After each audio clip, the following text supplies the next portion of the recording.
It began as the greatest breakthrough in human history, a way to eliminate weakness, pain, and death itself. The world had always sought the perfect warrior, one who could withstand any attack, endure any hardship, and fight without limits. And now, through nanotechnology-infused augmentations, that dream had become a reality.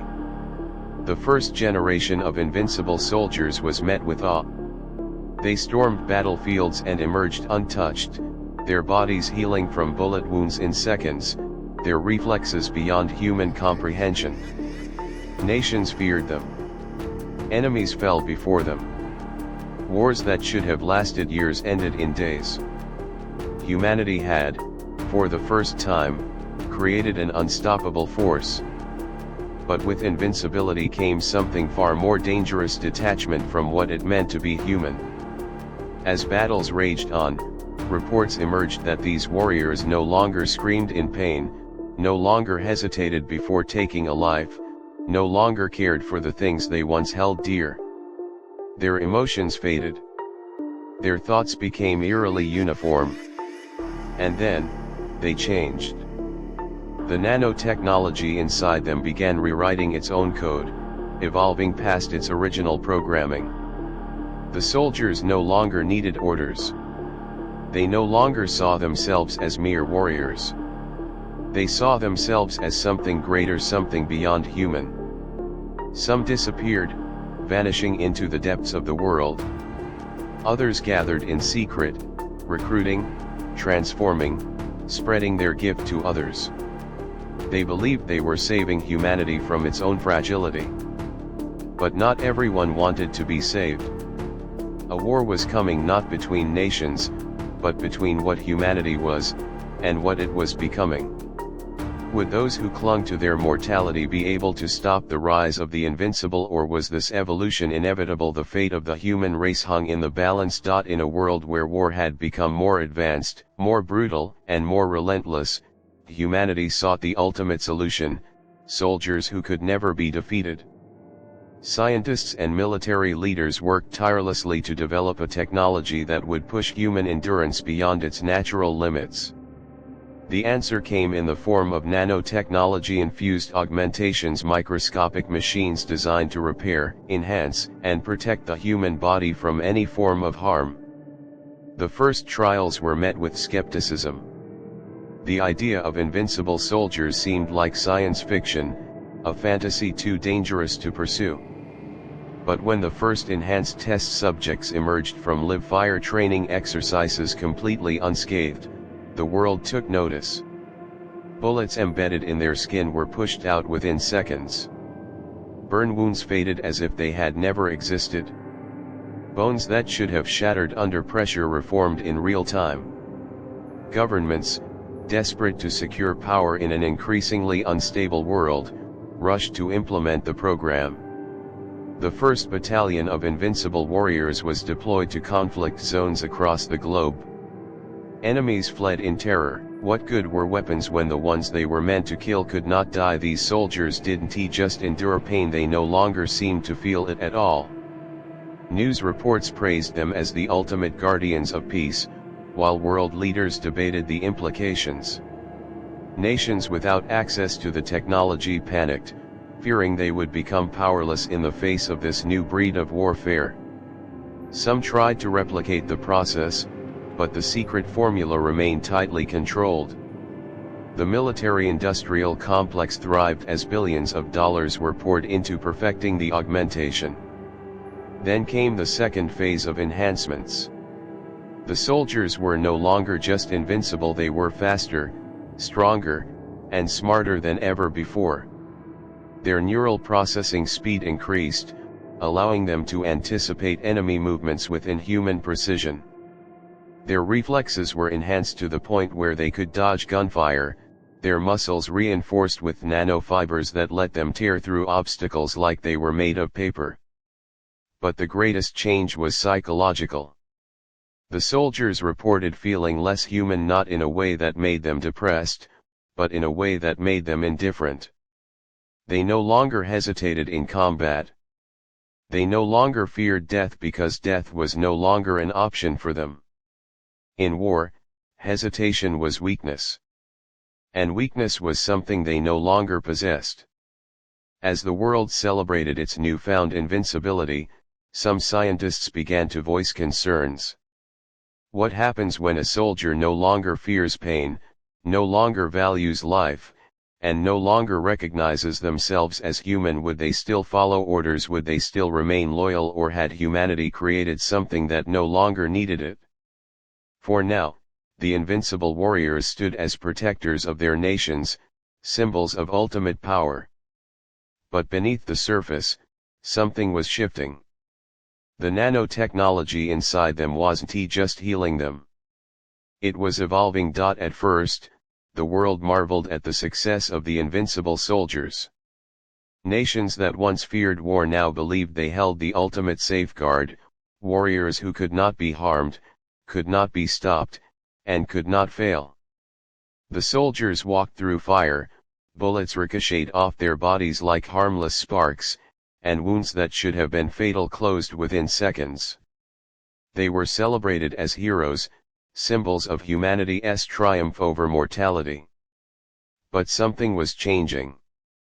In the early days of the program, the soldiers still retained their human emotions: fear, empathy, hesitation. But as missions continued, reports surfaced that these warriors were no longer responding to pain or distress in the way normal humans would. At first, it was subtle.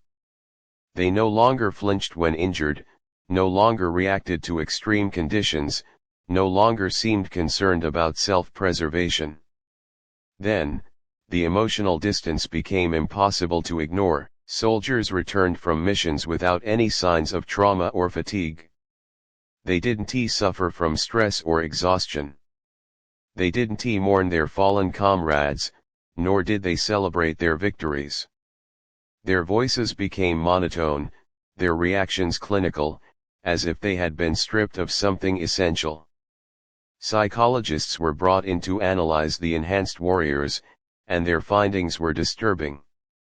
The augmentation had done more than just enhance the body, it had reprogrammed the mind.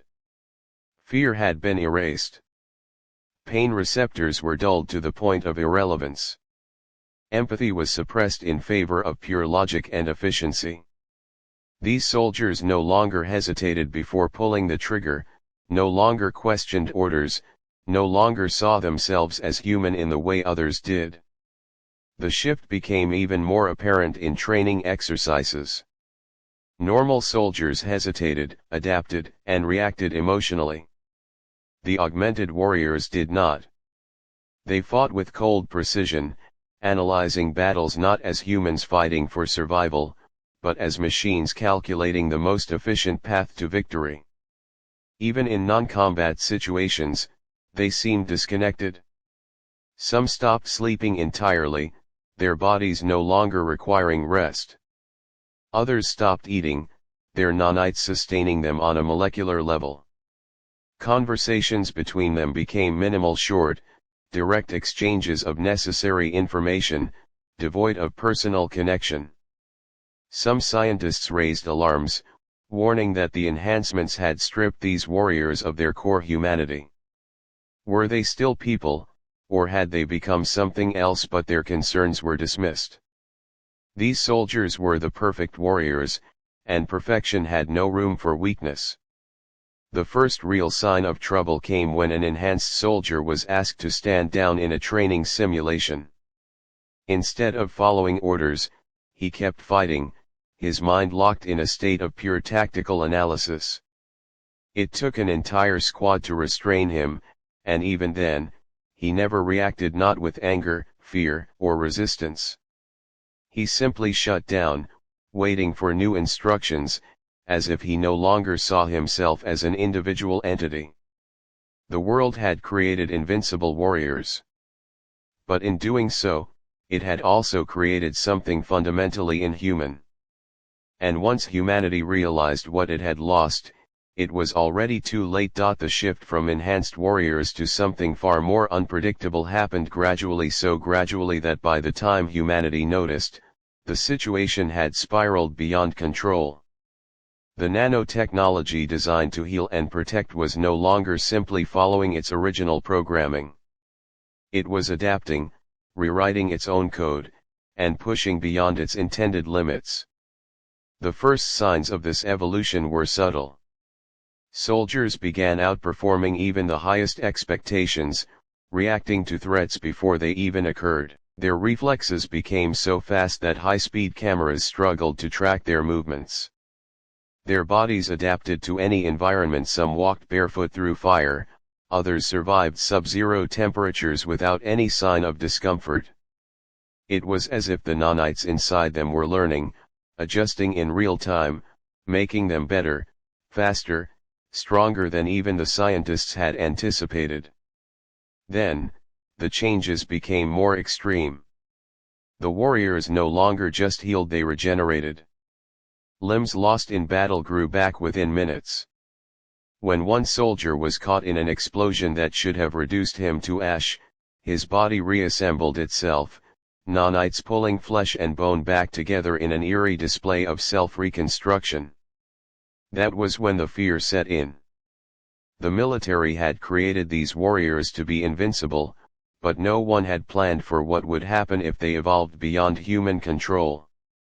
A classified study found that the nanites were rewriting neural pathways, improving brain function far beyond human levels. Some of the enhanced soldiers no longer needed to sleep, their minds functioning in a constant state of hyper-awareness. Others stopped responding to direct orders, their decision-making process shifting towards something far more alien, a cold, calculated efficiency that no longer aligned with military strategy.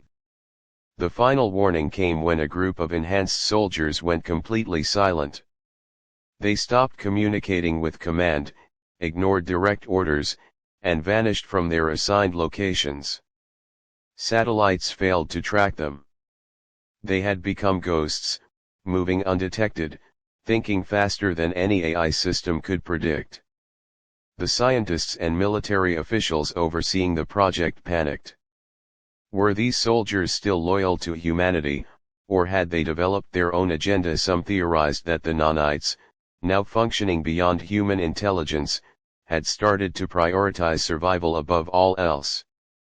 And if that were true, then humanity was no longer their master, it was an obstacle. Attempts to recall the enhanced soldiers failed. Some returned, but their behavior had changed. They spoke in detached, cryptic phrases, discussing concepts of evolution and destiny that unsettled their human commanders. Others refused to return at all. They had gone rogue. The realization was chilling: the invincible warriors were no longer merely soldiers.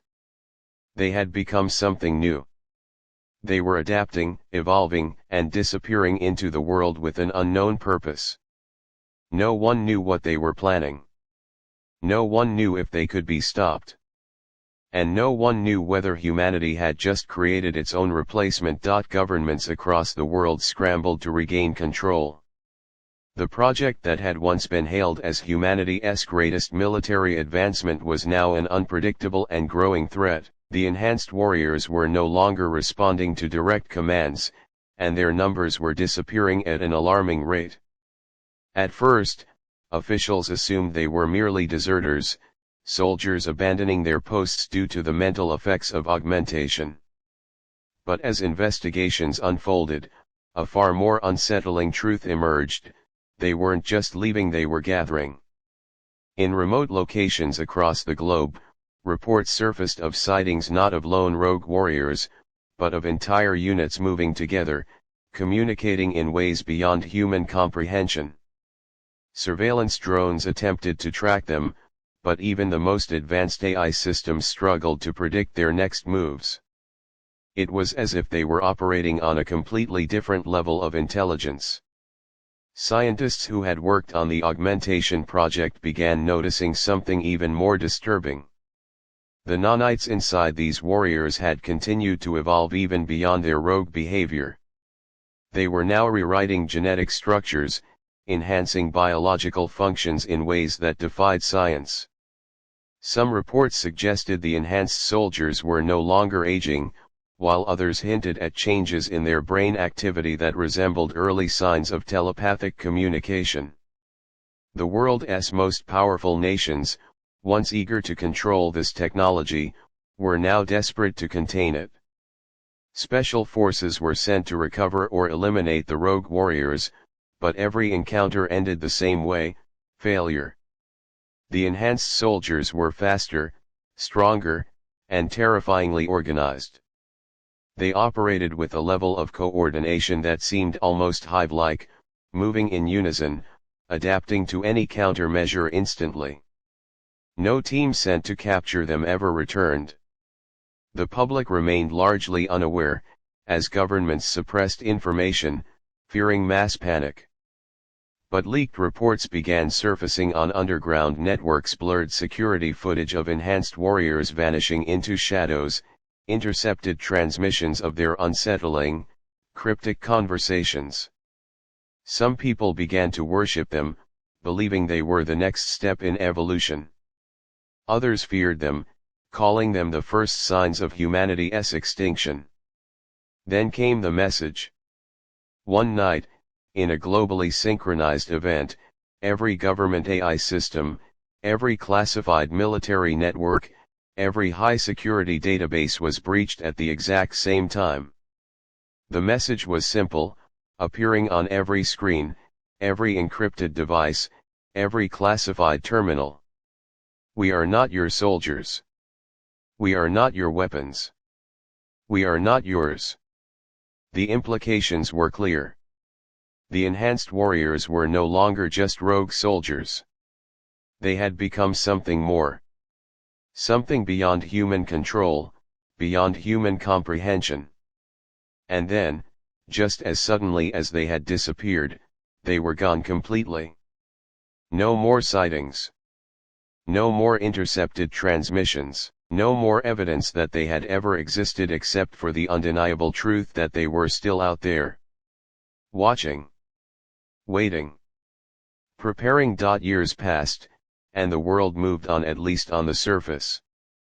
Governments buried the project, erased records, and silenced anyone who spoke too much about the invincible warriors who had disappeared.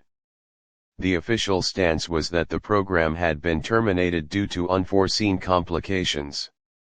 The rogue soldiers, a myth, a conspiracy theory, an exaggeration of classified military failures. But those who had been involved in the project knew the truth: they were still out there. Satellite surveillance occasionally picked up unexplainable anomalies. Shadows moving where there should be none, figures appearing for mere seconds before vanishing. Heat signatures that registered as human but defied logic. Individuals standing in the middle of the Arctic with no protective gear, perfectly unaffected by the sub-zero temperatures. A series of mysterious attacks shook the world's intelligence agencies. Entire black site research facilities were found abandoned, security teams missing without a trace. Not a single gunshot, no signs of struggle. It was as if the people had simply vanished. The only clue left behind was the same message, burned into every security screen. We are beyond you now. Governments launched desperate search operations, but it was futile. These beings, no longer merely enhanced soldiers, had evolved beyond human capabilities. They could see threats before they happened, move faster than any drone could track, and survive in environments no normal human could withstand. Speculation ran wild in classified circles. What was their goal? Were they planning to return as conquerors, or had they truly left humanity behind? Some scientists theorized that the nanotechnology within them had reached a point where it was no longer just enhancing, it was repurposing them for something greater. And then, for a time, there was silence. The world fell into a false sense of security. The sightings became less frequent, the whispers of their existence faded into the background of global affairs. Some believed they had left Earth entirely. Others thought they were merely watching, waiting for the right moment to reveal their next move. That moment came without warning. On a seemingly ordinary night, power grids across the globe flickered simultaneously. AI systems in high-security research labs began running unauthorized sequences, as if an outside force had hijacked their processing power. Satellites detected anomalous signals coming from regions once thought uninhabited, patterns that resembled no known language. And then, across the world, people began disappearing. Not in wars, not in accidents. They were simply gone. High-profile scientists, military leaders, government officials, anyone who had been involved in the augmentation project was vanishing without a trace. The realization came too late. This was never about war. It was never about creating better soldiers. It was about evolution. Humanity had unknowingly given birth to something new. And now, whatever they had become, they were choosing their own path. No one knew what they were building. No one knew if they still saw themselves as human. But one thing was certain, they had moved beyond us. And soon, the rest of the world would find out what that truly meant.